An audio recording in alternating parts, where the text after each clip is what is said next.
everyone and welcome back to my channel. So for this vlog is I'm gonna make a new EDC vlogs for each and every one of you. So okay, and also these are some already the thumbnail, right? So okay, and here we go, and let's go. Gonna start it up. Okay. So alright everyone, so here we go again. I got some new vlogs for today. So we've got some EDC. So we've got some also two pieces of carabiners right over here, and also I just bought this in King Super, right? I just bought this in King Super. So okay, let's go. Gonna have to take this off. Okay, I'm gonna have to I'm gonna have to find the key, okay, I'm gonna have to use this one right over here. So okay, so I'm gonna have to use this cutter over here. Okay, all right, so here it goes. Okay, we've got some huge carabiners right over here, and it's also, this one is also good, right? And I can use it also right it up. And then we've got some another one right over here, and this is a good one also for you to use it. Okay, so what is this? So two pieces of carabiners, and also this is from the Allied Automotive, right? So we got that one also. Right over here is the next also, and got also some another carabiner right over here, right? So I think this is from also the Allied Automotive, right? I don't know. So we've got right here is, got some scotch tape right over here. So gonna have to take that tape in this carabiner so that we can take it off. Okay, so here it goes. So we've got some right over here. Gonna have to take this off. Okay, and then we got also right over here another carabiner. So this one is is smaller, right? Okay, we got a small. Okay, so right over here we've got my EDC first aid kit. So the content right here at inside of this EDC first aid kit is we got some AAA, okay, hard shell foam case. We've got also some scissors, tweezers, sterile gauge pad 3 inches by 3 inches, sterile gauge pad again with the size of 2 inches by 2 inches, we got some tape roll 1/2 inch by 90 inch into 2.5 yard, I think.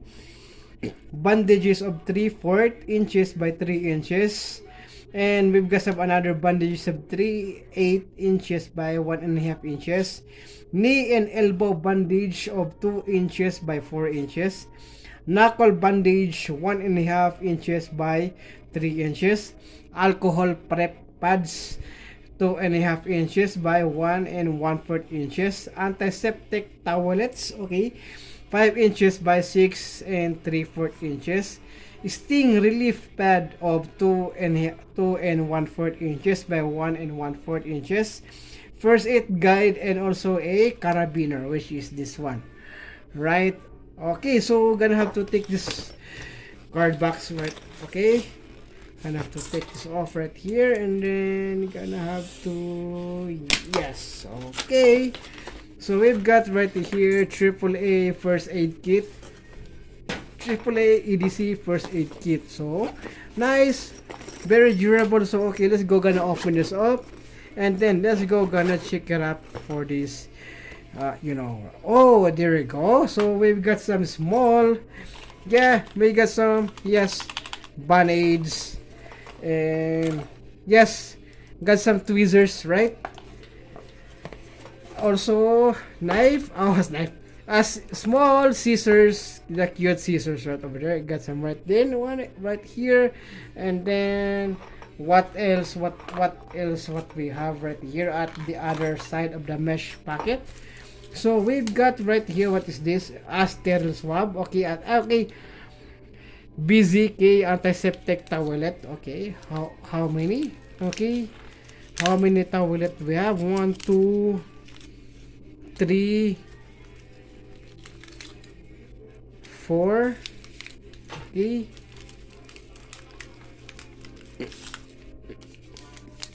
5, 6. Okay, 6 towelette. And what is this one? Okay, what over here?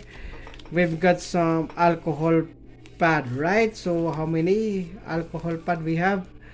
We got this sting relief pad, right? We got a sting relief pad, 3 pieces.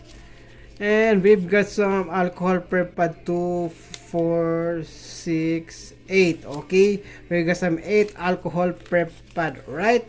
So gonna go back, let's go, gonna get that back on right over there. So okay, and then let's get over to the other mesh packet. So I'm gonna have to go back, I'm gonna have to put it back on right over here, this towelette, right, in which can be used it up, right? So right, and then have to put this on.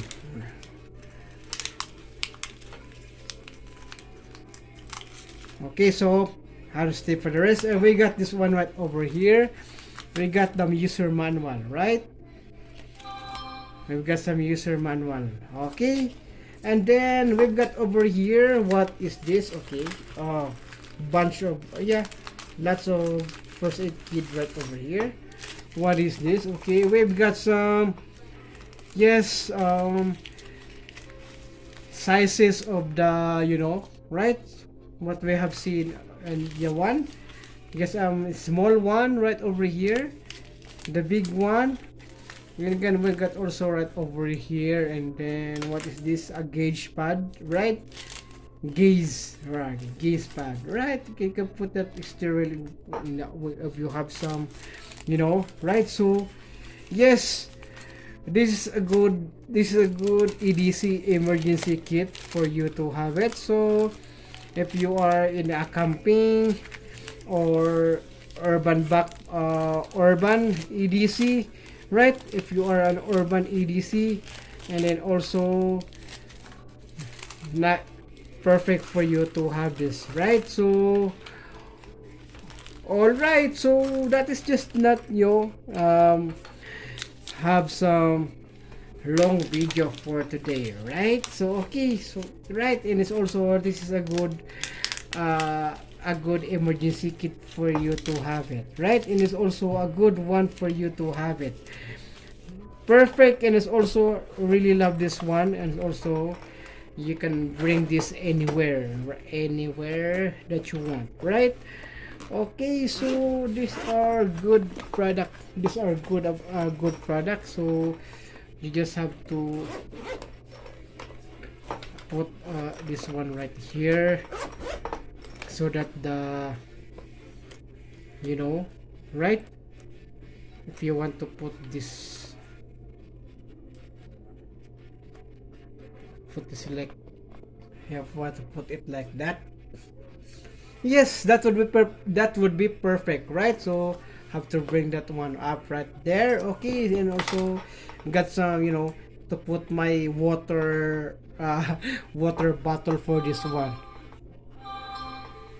right? So for my water bottle for this one, right? So okay, so I think that's it for today's vlog. So I hope you enjoy watching, and please don't forget to subscribe and click that notification bell, okay, so that you will notify all of my upcoming future videos. Okay, so thank you so much for watching, and I hope you enjoy.